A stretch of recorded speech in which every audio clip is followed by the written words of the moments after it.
네, 오늘 수요일입니다. 오늘도 주님의 은혜가 가득하며 승리하는 믿음의 하루 되시기를 축복합니다. 잠시 기도하겠습니다. 하나님, 오늘도 주님의 은혜로 살아가는 우리 모두가 되게 도와 주옵소서. 우리를 지키실 것을 믿사오며 예수님의 이름으로 기도합니다. 아멘. 네, 오늘의 말씀 베드로후서 3장 1절입니다. 제목은 은혜로부터 시작되는 믿음이라고 하는 제목으로 말씀 나누겠습니다. 함께 읽겠습니다. 사랑하는 자들아, 내가 이제 이 둘째 편지를 너에게 쓰노니 이 두 편지로 너희의 진실한 마음을 일깨워 생각나게 하여. 아멘.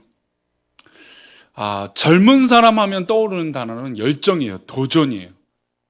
물론 실패를 할 수도 있지만 도전한다는 건 내가 할 수 있다라고 하는 자신감에서 시작이 되죠. 그래서 그 열정을 가지고 최선을 다해서 안 되는 일도 되게끔 하겠다라고 하는 그 뜨거운, 그것이 바로 아마 젊음일 거고 젊은이의 자신만만한 모습일 겁니다.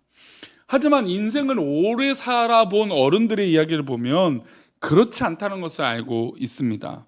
열심히 노력해도 안 되는 일이 있고 전문가가 하더라도 막히는 것이 있는 것을 압니다.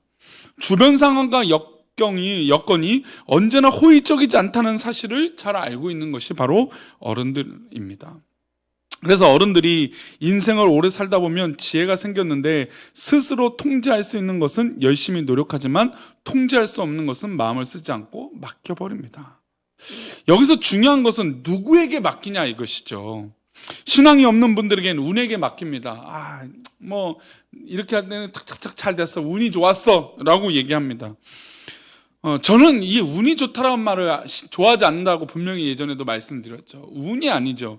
우리 믿음의 사람은 이렇게 일이 진행되는데 내가 예상치 못한 일이 딱딱 들어맞는 일은 누구의 은혜예요? 하나님의 인도하심의 은혜예요. 신앙에 있는 분들은 자신이 통제할 수 없는 일은 하나님께 맡기고 그리고 기도해요. 시간이 지나서 그가 맡긴 일에 하나님께서 은혜를 베풀어 주시고 부어 주십니다. 그래서 그 일들이 착착착 되게 만들어주세요. 우리가 열심히 노력하고 최선을 다해서 나의 맡은 것들을 감당하지만 그런 부분들을 하나님의 인도하신 가운데 은혜로 기도함으로 경험하게 되는 것입니다. 내 힘과 능력으로 할 수 없었던 일을 하나님이 개입하셔서 열매를 허락하여 주시고 은혜를 허락하여 주시고 문제를 해결해 주셨다면 그것이 바로 은혜인 것이죠. 돌아보면 우리도 은혜를 입은 자들입니다. 우리 교회도 은혜를 입은 것이고 우리 성도들 모두 은혜를 받은 자들이죠. 그러니 우리 성도님들, 은혜를 발견하고 은혜를 깨닫는 건 굉장히 중요해요. 내가 잘해서도 잘 되겠지만 내가 잘해서 잘 되는 그 순간에 하나님의 은혜임을 깨닫고 기도하는 것이 진짜 은혜 받은 자의 모습이에요. 오늘 본문에서 베드로는 은혜와 지식 두 가지를 강조합니다. 은혜는 하나님으로부터 임한 것이고 지식은 은혜를 알게 되어 만들어가는 중요한 도구예요. 1절과 2절 두 절 말씀 보겠습니다. 사랑하는 자들아, 내가 이제 이 둘째 편지를 너희에게 쓰노니 이 두 편지로 너희의 진실한 마음을 일깨워 생각나게 하여 곧 거룩한 선지자들이 예언한 말씀과 주 되신 구주께서 너희의 사도들과 말미암아 명하신 것을 기억하게 하려 하노라. 1절과 2절의 중요한 단어가 생각나게 하여랑 기억하게 하려 함이라라고 하는 말씀이에요. 이 두 말씀이 베드로가 서신서를 기록한 이유예요. 사실은 베드로는 은혜를 많이 받은 사람이에요. 은혜를 경험하고 주님과 함께 했던 사람입니다. 갈릴리에서 어부로 살았던 그 존재가 이제 예루살렘 교회의 지도자로서, 초대교회의 지도자로서 쓰임받는 은혜를 경험한 것이죠. 그가 주님을 먼저 만난 것이 아니라 주님께서 베드로를 찾아가셨고 만나 주셨습니다. 물고기를 잡던 그에게 그물을 깊은 곳에 가서 던지라고 말씀하셨죠. 그리고 나를 따라오너라. 이것이 다 은혜입니다. 성도님들이 신앙생활하는 것이 우연이라고요? 죄송합니다. 우연이 아니죠. 하나님의 놀라운 인도하심이에요. 최근에 교회로 등록하신 분, 교회로 돌아오시는 분들, 또 예배를 사모하시는 분들은 어떤 의미일까요? 바로 이 은혜가 있기 때문이에요. 베드로는 사실 성질도 급하고 소심한 사람이었는데 주님께서 그를 수제자로 삼아 주셨어요. 가는 곳마다 베드로에게 우선권도 주셨습니다. 이것이 은혜이죠.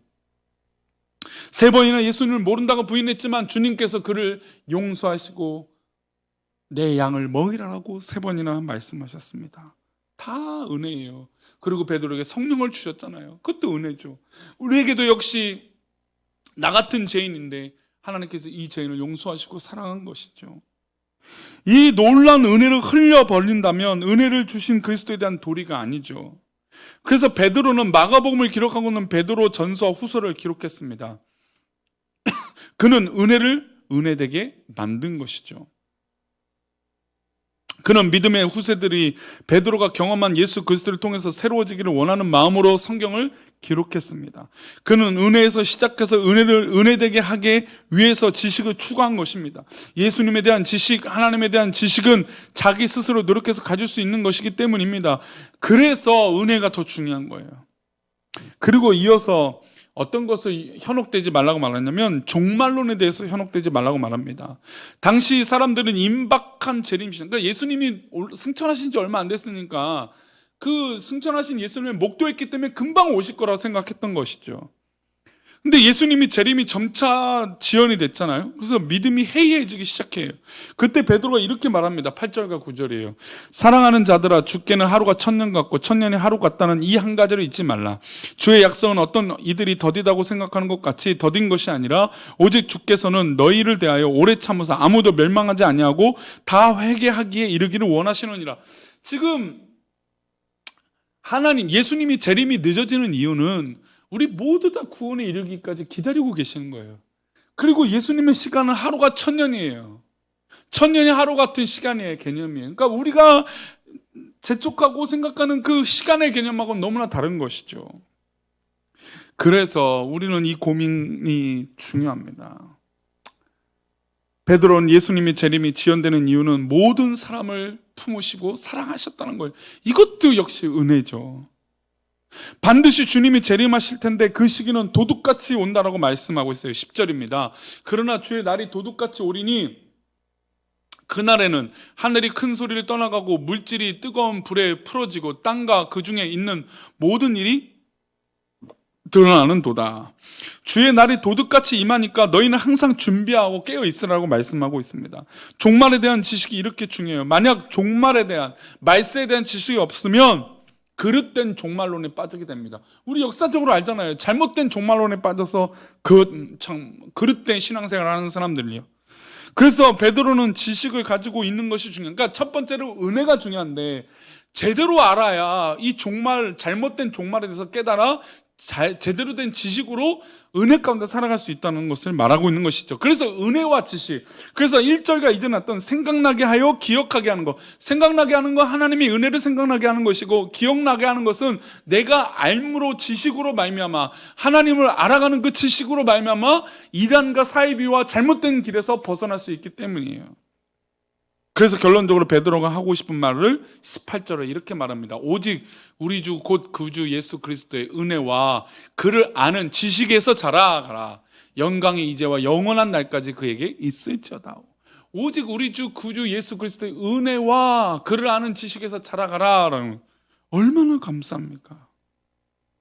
우리가 믿음의 성장을 하고 우리의 삶에 주님께 맡기는 그 삶의 은혜 가운데 중요한 것은 은혜와 지식이에요. 이것이 함께 자라가야 돼요. 은혜는 하나님께서 주신 것이고 그 은혜를 은혜되게 하는 것이 우리의 지식이에요. 아는 만큼 보이는 거잖아요.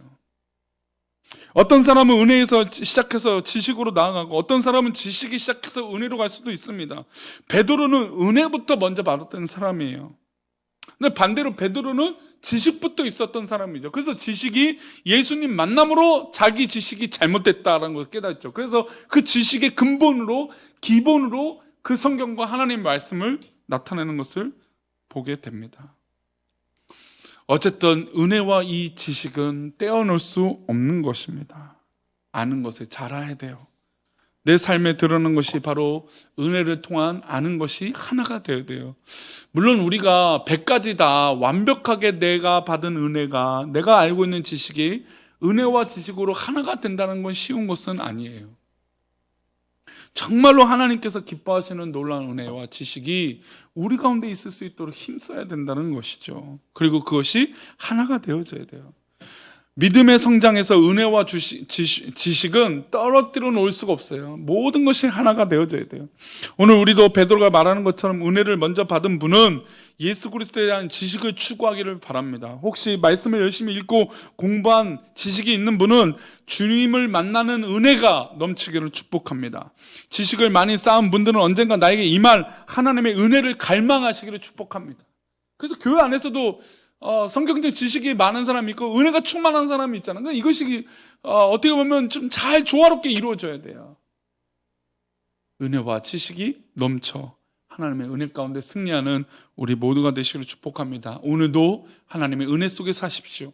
오늘도 하나님을 알아가는 지식이 가득하기를 축복합니다. 그리고 그 지식이 은혜가 되고 은혜가 지식이 되어지는 놀라운 하나 되는 역사가 우리 가운데 있기를 축원합니다. 기도하겠습니다. 하나님 아버지, 우리가 은혜만 아는 자가 아니고 하나님을 안다고 하는 지식만 있는 것이 아닌 줄 믿습니다. 아는 것과 믿는 것이 하나가 되게 하여 주시고 그 은혜가 지식이 되게 하시고 그 지식이 은혜가 되게 하여 주옵소서. 우리가 그래서 흔들리지 않고 믿음의 반석에 서 있는 믿음의 백성들 되게 인도하여 주옵소서. 지켜주실 것을 믿사며 거룩하신 예수님의 이름으로 기도합니다. 아멘.